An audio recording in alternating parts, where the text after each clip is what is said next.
Et bien ouais KTP les amis, c'est Dark Magikarp, je suis très heureux de vous retrouver pour la coutume de fin d'année, j'ai envie de dire la traditionnelle vidéo du top de mes films vus au cinéma en 2021, donc 2021 une année assez compliquée, encore une fois tronquée par ce fameux Covid-19, mais on a eu pas mal de rattrapages aussi de l'année 2020 qui se sont greffés sur 2021 et donc on a eu un melting pot de films assez intéressants les uns, aussi intéressants pardon, les uns que les autres. On a eu du blockbuster, on a eu pas mal de films d'auteur assez intéressants, aussi des films vraiment alternatifs, vous allez voir qu'il y en a pour tous les goûts dans ce top. Vous savez que je suis pas un grand friand de AAA, de blockbuster, etc. Donc ne criez pas au scandale si vous ne trouvez pas des Spider-Man et autres Matrix dans le top, c'est normal. Donc une année quand même assez correcte dans l'ensemble et pour moi, et vous savez que je suis assez compliqué en termes de cinéma.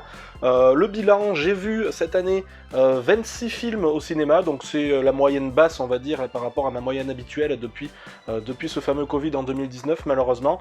Je suis plus autour de 30-35 en termes en règle générale, mais voilà, 25 c'est déjà une bonne moyenne. J'ai rattrapé quelques films aussi en plus de ça à la maison, donc pour sur 2021 j'ai vu environ une quarantaine de films, donc voilà, ça va se baser sur un panel d'une quarantaine de films. Exit les films sortis en streaming, et voilà, puisque j'en ai pas vu cette année, vous savez que je suis, on va dire, anti-démat, même si c'est un bien grand mot, voilà, je ne regarde pas de films sur les plateformes dématérialisées, que ce soit Netflix, Amazon Prime, et j'en passe et des meilleurs. Donc voilà, vous allez voir 5 films plus 2 mentions honorables, et une grosse mention spéciale aussi dans cette vidéo. Vous allez voir qu'il y en aura pour tous les goûts, j'espère que ça vous plaira. On commence tout de suite après le générique, top au générique et top à la vachette.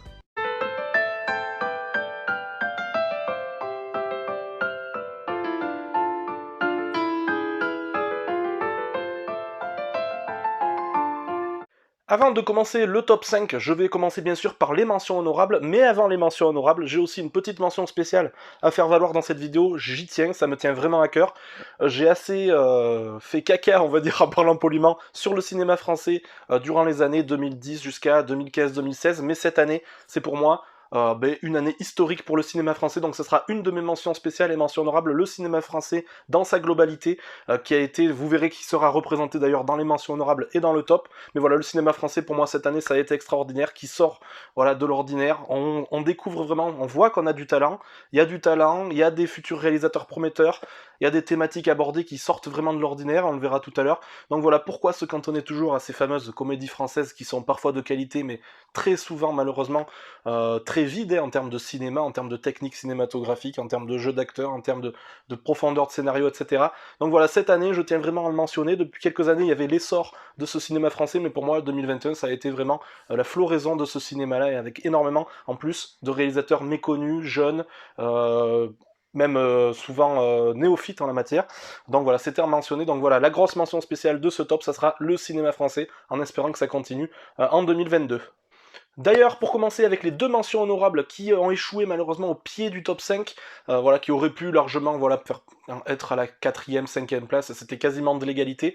Et ces deux films-là sont deux films français réalisés par de jeunes réalisateurs français, très prometteurs, un petit peu moins débutant que l'autre, un film un petit peu plus classique que l'autre aussi, vous allez voir. Il s'agit bien sûr des deux films sortis cette année, La Nuée et La Boîte Noire, pardon, je sais pas pourquoi je dis La Boîte Noire, donc La Nuée et Boîte Noire qui sont sortis cette année, deux films très différents l'un de l'autre, mais qui sont pour moi de très grande qualité tous les deux. Voilà, un ovni d'un côté avec La Nuée qui aborde des thématiques un petit peu plus spéciales et un petit peu moins tout public que Boîte Noire qui s'appuie un petit peu sur l'actualité de la société française, j'ai envie de dire. Voilà, vous connaissez je pense ces deux films, n'hésitez pas à aller en voir un petit peu plus. Juste Philippot qui a réalisé La Nuée, c'est vraiment son tout premier film de grande envergure on va dire, et donc c'est très prometteur aussi. Boîte Noire, c'est réalisé par le réalisateur qui avait fait Un homme idéal aussi avec Pierre Ninet, voilà Pierre Ninet qui a la mention spéciale dans ce film aussi qui est extraordinaire. Donc voilà, deux films très différents l'un de l'autre, mais deux films vraiment à voir et à ne pas avoir loupé dans le cinéma français cette année. Voilà, je vous les conseille tous les deux, même si La Nuée sera un petit peu plus spécifique, et je vous conseille de vous renseigner avant de le regarder, mais voilà, Boîte Noire, c'est du tout bon. Voilà, deux films en mention honorable, on va dire 6e et 7e place d'honneur pour La Nuée et Boîte Noire. On va bien sûr un peu plus s'attarder maintenant sur le top, sur la 5e marche, j'allais dire du top, hein. En 5e position, voilà, j'ai longuement hésité voilà, avec les mentions honorables, mais j'ai finalement décidé de placer encore une fois un film français, Cocorico. Il s'agit d'un film qu'on ne présente plus, certainement le plus gros succès français de l'année. Il s'agit bien sûr de Bac Nord, qui a fait énormément parler de lui cette année, en bien comme en mal. Voilà, moi je suis de ceux qui pensent que ce film est vraiment extraordinaire et qui fait du bien à la société française. Cédric Jiménez, exceptionnel. Un casting, Gilles Lelouch, Karim Leclou, François Civil, un trio extraordinaire, très complémentaire aussi, c'est ça que j'ai trouvé bien dans ce film, un aspect quasiment docu-réalité dans le film, je trouve aussi. Voilà, pas de fioritures, pas de grandiloquence cinématographique ou quoi que ce soit. Donc Bac Nord, largement mérité cette 5e place, je vous le conseille si vous ne l'avez pas encore vu. Une bande son superbe, une technique aussi, une réalisation vraiment aux petits oignons, et notamment au niveau des séquences des séquences un petit peu plus agressives et choquantes du film, elles sont vraiment extraordinaires aussi. Donc voilà, du tout bon ce film. Oh, il aurait mérité peut-être à être un poil plus long, un petit peu plus développé, c'est rare que je dise ça, mais c'est le cas. Peut-être un petit peu plus développé sur la fin, qui est peut-être un petit peu vite emmanché, on va dire, mais sinon c'est du tout bon. Donc ce Bac Nord en 5e place. À la 4e place, j'ai longuement hésité aussi, c'était assez serré, mais j'ai décidé finalement de mettre encore une fois un film, alors un petit peu plus cosmopolite, mais qui a quand même à son actif un réalisateur français, Léos Carax. Vous aurez certainement compris que je parle ici d'un film beaucoup moins tout public que Bac Nord. Il s'agit du film, alors drame, musical, un petit peu fantastique aussi, Annette, voilà, avec le duo, voilà, qui est d'ailleurs le gros point fort du film, le duo Adam Driver, Marion Cotillard, qui tiennent de même mettre ce film. Alors là, c'est un film vraiment très alternatif, très spécial, et voilà, je vous conseille de le voir. Moi, c'est au second visionnage surtout que j'ai trouvé ce film extraordinaire et qu'il est rentré pour le coup dans mon top. Et la première fois, j'étais un petit peu dubitatif parce que je m'attendais pas à ça, mais on a des musiques extraordinaires, des jeux de couleurs, des décors, une ambiance générale extra, un super casting, un scénario, bon, c'est pas le gros point fort, mais au moins il a le mérite d'être original. Donc voilà, ce Annette, un très bon film, un très bon cru, un film qui sort vraiment de l'ordinaire, qui ressemble à aucun autre, c'est le La La Land extraterrestre un petit peu, voilà, le La La Land alternatif, mais aussi ça fait plaisir de voir ce genre de choses, et voilà, on sent vraiment la patte Léos Carax dans ce film, et Adam Driver, qui est certainement pour moi l'acteur de l'année 2021, même si j'émets quelques doutes voilà, sur la suite de la carrière, parce que j'ai peur qu'il fasse trop de films, qu'on le voit un petit peu trop à l'affiche, et que ça desserve un petit peu le personnage. Enfin voilà, c'est un petit peu ça pour moi. Mais voilà, en 4e position, Annette, largement mérité aussi. Gros risque, grosse prise de risque qui a payé pour moi. En 3e position, on arrive vraiment sur le podium et sur les 3 derniers films. Voilà, il était vraiment au coude à coude avec Annette, mais j'ai décidé finalement de le mettre sur la 3e marche du podium. Un film qui a fait couler beaucoup d'encre, non pas par son thème abordé, sa thématique abordée, mais pour certains qui attendaient vraiment un énorme film d'action, d'aventure, etc., ont été déçus puisque c'était finalement un film plutôt narratif, plutôt contemplatif. Moi je savais à quoi m'attendre et du coup je n'ai pas été déçu. Il s'agit du film bien sûr de Ridley Scott, Le Dernier Duel, voilà, dont tout le monde a attendu parler aussi, avec un casting absolument phénoménal, Ben Affleck, Matt Damon, Jodie Connor, Adam Driver, voilà, bon, il y a vraiment tout le monde dans ce film. Pour moi, ce film, au niveau du scénario et au niveau du montage aussi, c'est pour moi peut-être le meilleur film de l'année.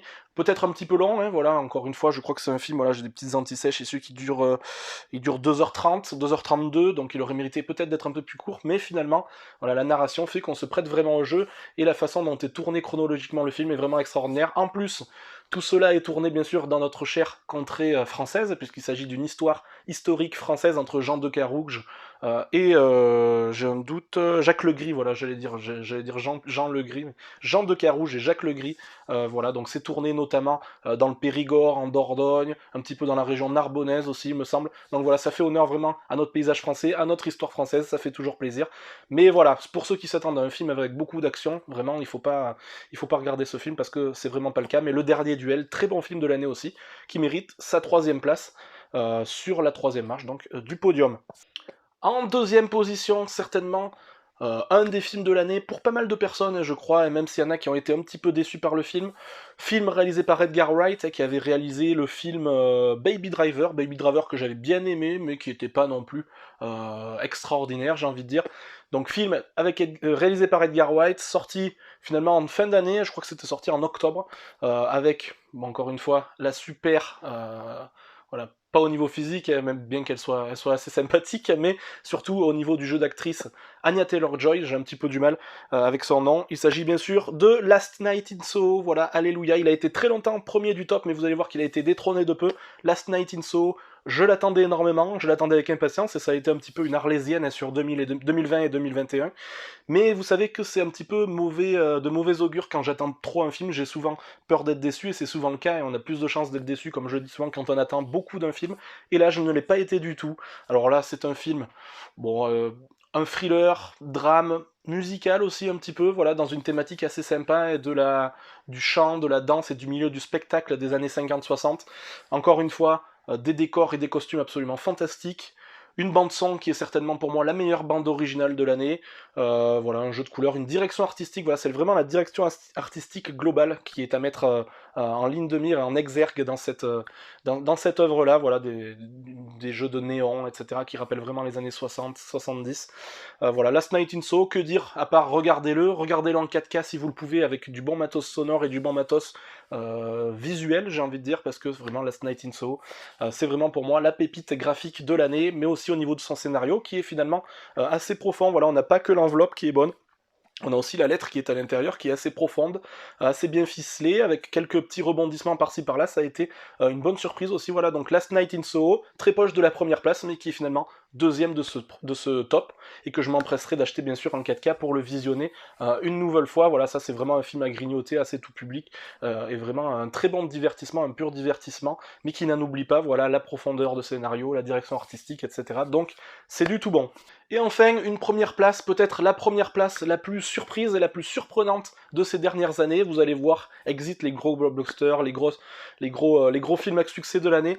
Ma plus grosse surprise et ma meilleure surprise de l'année est à mettre à l'actif de Viggo Mortensen, qui réalise pour la première fois un film, et pour moi, c'est du tout bon. Il s'agit de Falling, sorti en tout début d'année. Hein. Voilà, en tout début, je crois que c'était même en janvier 2021. Un film qui sort un petit peu de nulle part, que les critiques n'ont pas finalement tant acclamé que ça. Voilà, les gens l'ont trouvé plutôt moyen, plutôt correct sans plus, mais pour moi ça a été la grosse claque de l'année. Viggo Mortensen en réalisateur, en acteur principal aussi, avec un duo avec Lance Henriksen, qu'on avait notamment découvert, même quasiment uniquement découvert dans la saga Alien. Je pense que vous vous rappelez, hein, si vous vous rappelez du tout premier et du 2 et de l'Alien 2, le Lance Henriksen. Voilà, je suis pas un grand spécialiste d'Alien, mais je me souviens très bien de cet acteur-là. Voilà, un duo père-fils absolument extraordinaire. Alors là, c'est encore une fois un film, il faut pas s'attendre à d'énormes rebondissements, c'est tout vraiment dans la profondeur des personnages, dans la psychologie des personnages, dans les plans.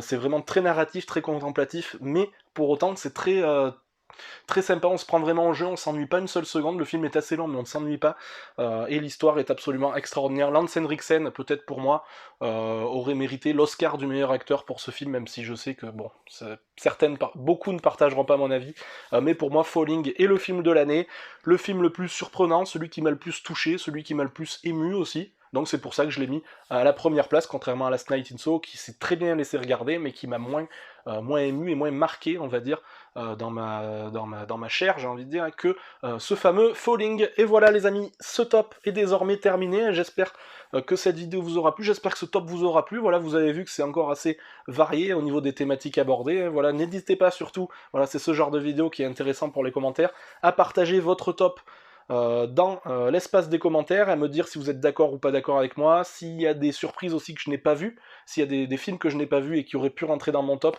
et bien sûr votre top ou aussi votre flop de l'année, ça peut être intéressant. Le petit pouce bleu ou le petit pouce rouge, encore une fois, vous êtes les seuls décideurs de la chaîne et ça ne changera pas en 2022. D'ici la prochaine vidéo, plus que jamais, sortez couverts, portez-vous bien, et puis salut, salut!